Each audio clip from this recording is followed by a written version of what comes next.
Good morning. Because of the fact that it is Pride Month and because we are in a time where it's very important to talk about the history of queer people and how our lives have been affected by our experiences, I thought I'd make a video about coming out myself.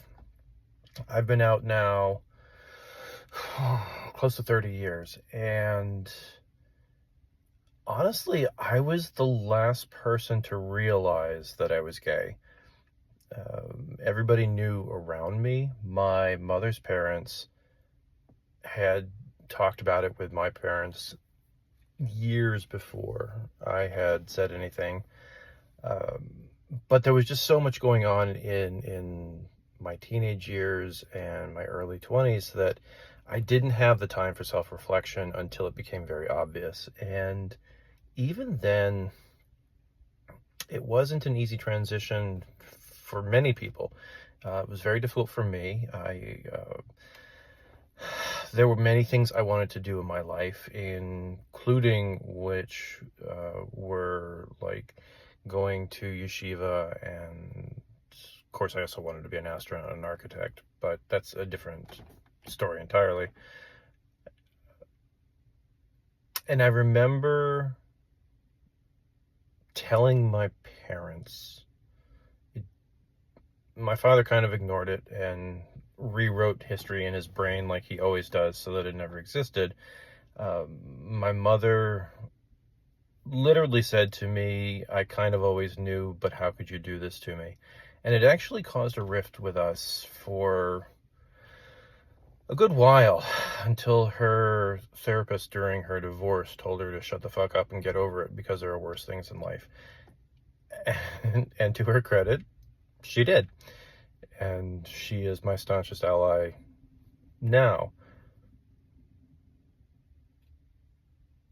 But I think I also came out at a time where it was more acceptable than it had been before, so it was still unexplored territory in that regard. And it wasn't as divisive as it is today. So to the younger generation's credit, they don't care as much in general than the older generations did. And Gen Zs, like myself, we were kind of lost in figuring it out ourselves because the generation right before us was largely annihilated by the AIDS epidemic, and we didn't have strong role models as much to talk to personally. We had icons, but not role models. But if it's taught me anything in my life, it's that every part of you is who you are, and every part of you should be a strength. It is a fundamental nature of who I am, but it is a part of who I am. I am also a mental health doctor. I am also a banker. I am also a big old nerd with fantasy and science fiction. I stand up for other people who can't stand up for themselves. These are all aspects of who I am, and none of them are the totality of who I am until you look at everything at once.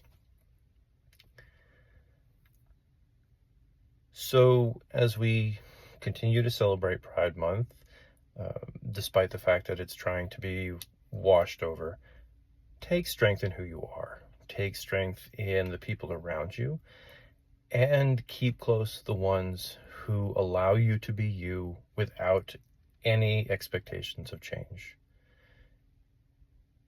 That's your family.